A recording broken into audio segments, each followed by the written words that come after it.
State Representative Sheryl Kennedy of the 48th District. Representative Kennedy, thank you for joining us again here on the MegaCast. Thanks for having me. No, it's good to be good to have you with us. 48th District, can you let our listeners and viewers know what communities you serve? Sure. So I serve Genesee County, but not all of Genesee County. Essentially, I'm the northern and eastern boundaries of Genesee County, so that does not include the city of Flint. My area is more suburban and rural. All right. Well, we normally don't have representatives from foreign districts, but you are a homie for us because you were the principal of one of the schools in Walled Lake. So well, we'd have you on anyway, but thank you so much for caring so much about Oakland County and taking a couple of minutes for us. So Sure. last couple of days, we've been talking about, in particular, one of our very good friends who was laid off in very early March and still, as of today, has not received a penny in unemployment money, even though she definitely deserves it. And worse than that, we can find no simple, easy remedy to help her get that money. So we are working through it. She made the phone calls as any individual in her predicament would do. Call after call after call, not getting anywhere. Finally, I think the unemployment office called her when she was with her kid or something or doing something else. I can't remember. And then no more contact. And she kept calling. So she just didn't pick up the phone at the right second. Right. And no communication. So what we suggested she do is, and we did it together, we called her lawmaker. And we were told off the air, because we got some friends in Lansing, such as yourself, we were told off the air that under a normal situation, you might be able to help out. But right now, even folks like you cannot easily get answers from Michigan's unemployment agency. Is that what you're experiencing as well? So my suggestion to folks like that who are struggling with that is, yes, first, absolutely send an email to your state representative, because it's still going slow, but it does at least help that you're talking to an actual person and that we can get your concern in writing. And we have a form we call a CRT form. And I know my Oakland County reps are going to hate me for putting this out there, but we have a CRT form that we do provide to unemployment. And that means that form gets in front of real human eyes. And it does, the jury is out if it makes the process any faster, but I believe my constituents were able to get their issues resolved a little bit faster because we've filled out nearly, I think last count, about 600, 700 CRT forms trying to get people connected to unemployment. And most of those folks have had their unemployment issues responded to. But then, you can't make this stuff up, a Nigerian gang decided that they were going to take advantage of our country's unemployment system and created this whole user fraud. And I actually been a victim of that. So I actually got a letter in the mail that said, we've stopped payment on your unemployment because of, the situation. I'm like, well, that's not good because I never claimed unemployment. So even if people were in the system and getting their money, now there's another problem because they have to wait for the letter, and then they have to upload more identification, and each of those identification claims have to be viewed by an actual person. And when you consider that our unemployment claims we went through, when the unemployment first hit, we went through the same number of unemployment claims in a week that we had gone through the entire previous year. So we're not happy as legislators with the answers that we get from unemployment, which is we're doing our best, we're hiring more people, we're doing our best. Even if that's the truth, the problem is that it's not enough. And I know that unemployment is hiring another 500 more folks for their office from some of the CARES Act dollars that we just got, but those people have to be trained. And the issues that we're dealing with, unfortunately, because of the federal rules, we can't shortcut them. We can't say, well, we're just going to ignore that because we know we're in a pandemic and we know that most of you are straight up and need this money. So we are not happy either. I do have to say that my colleague, Flint Representative John Terry, put an amendment into the CARES Act dollars bill that just went through appropriations to allow people to apply for a short-term loan through the state treasury at the same amount of money that they should be receiving unemployment. And then once their unemployment dollars kicked in, that would just, go to repay back the loan in order to kind of create a bridge for folks. So at least they have money to put food on the table. And unfortunately, that amendment was not taken up by the majority leader of appropriations. And I felt that was unfortunate because it wouldn't cost our state anything to do that. And it would have provided at least a little money for people to put food on the table until the state and their unemployment office gets their act together. All right, so, joining us right now, State Representative Sheryl Kennedy of the 4th District. Representative Kennedy, I appreciate all that. And listen, you are not the enemy. You're on our show. You're our friend. You are a principal in Walled Lake. We got to like you anyway, okay? So thank you for being here. It's just very frustrating. The numbers that we have, over 2 million people are on unemployment or have filed for unemployment in the state of Michigan. Many of them have not received a penny since way back in March. And then we have this fraud dilemma that is going on now, and that's another 350,000 people. Now, it's interesting that you were caught up in that fraud case, but as unfortunate as that is, you're employed. So you didn't need to file unemployment. So they didn't take unemployment dollars away from you. But I am sure there are people out of that 350,000 who are getting their unemployment check and now they're not. So I'm sure that's the case. And we heard yesterday about this computer system that is there in the state of Michigan that helps manage this, and it sounds like it is it's turning down 93% of the cases. It's a mess. We can get into that, but we spent an hour talking about it yesterday. Thank goodness for the folks over at the University of Michigan who have a program over there to help people. Thank you for recommending that people do send a letter to their lawmaker. I'm glad to hear that those letters that have gone through your office have been responded to. But I'm sure listening to us right now, there are tens of thousands of people in Oakland County alone, if not more, that are not getting their unemployment checks. And to me, and the loan idea is a good idea, but to me, we got to do something. This is a crisis. The people that are most affected by the coronavirus and are walking around without money, and I'm not picking on you, I just want you to know.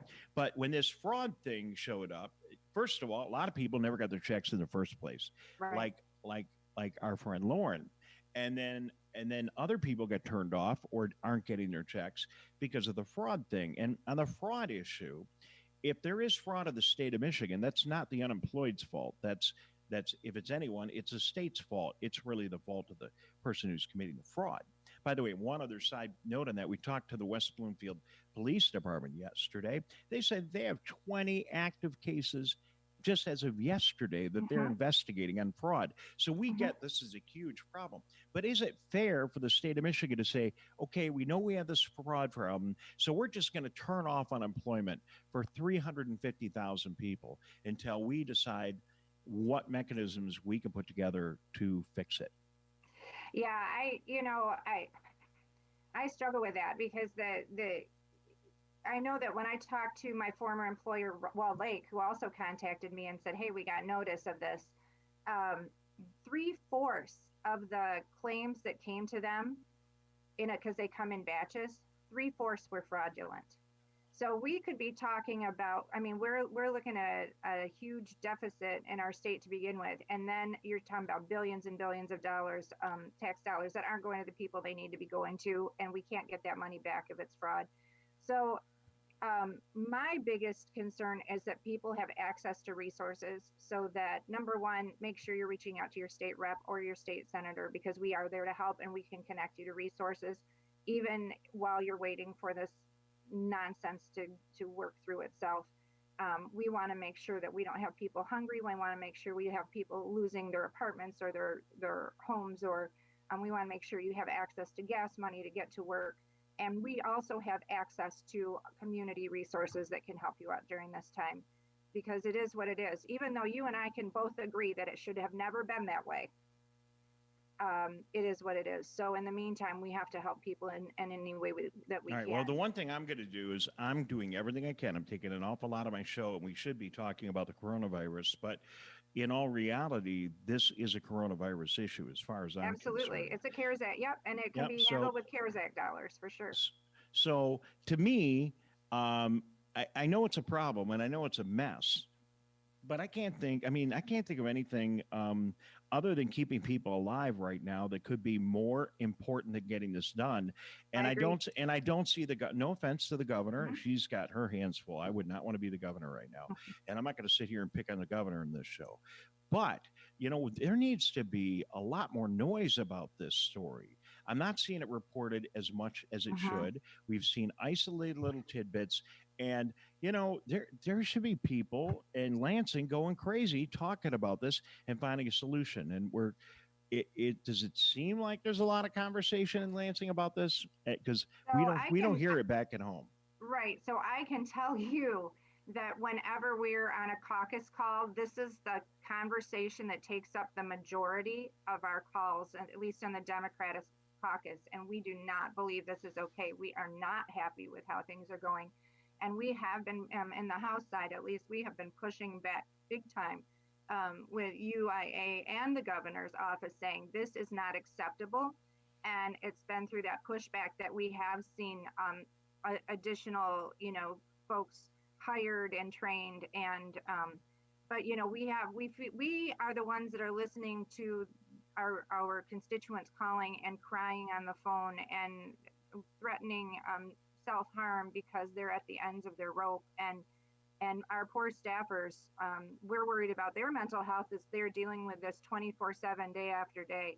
It is very real to us in our offices. I'd love to see media. I'd love to see more media attention on this, because honestly, as you know, policy follows the people, not the other way around. And if media really picked this up and started focusing on this as strongly as they have on the virus itself and on other issues, I can guarantee things would move faster. All right. Well, we don't have the biggest voice. We've got our community TV and radio stations in Oakland County, but we know some people. So we're going to keep making calls.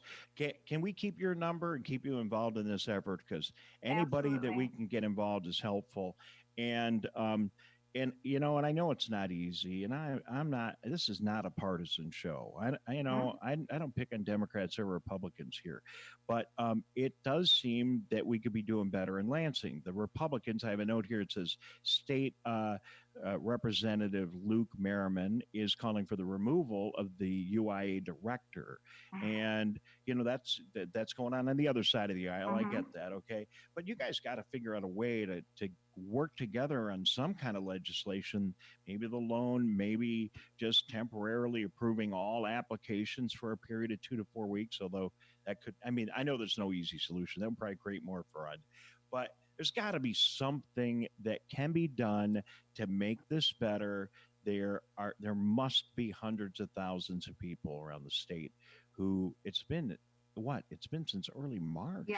Yes, it has been. And just so you know, a lot of it isn't in our hands. It's federal rules that we can't just change or shortcut through. So also reach out to your federal representatives and senators and let them know that it's an issue, because a lot of the things that are frustrating to us aren't within our control. They're federal rules. So, and also, as you were saying, you know what, the computer program was built to make it difficult to be approved for unemployment. And we need to fix that too.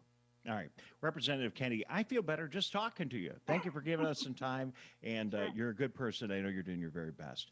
Real quickly, before we say so long, you are on the Learn Advisory Council. What is that? And I'm sure it has something to do with schools, as you are a former principal in Walled Lake. Could you tell us what that's about? Sure. So Return to Learn Advisory Council is a group of stakeholders and experts in both the field of the Department of Health as well as education who are creating guidelines for how we can go back to school safely in the fall.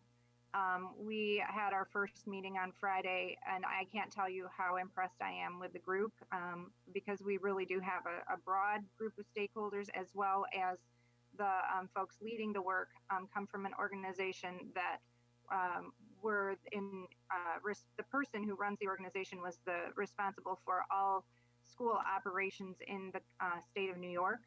And we are working alongside about 7 other states on the same issue, which is how do we most safely and appropriately get kids back in school in the fall. So we're having our next meeting tomorrow, and our mandate is to have some broad guidelines by June 30th so schools and parents can know in general how they're moving forward. And then specifically, we'll be dealing with special populations separately, like special education students and so forth, which come with a whole nother set of needs and challenges.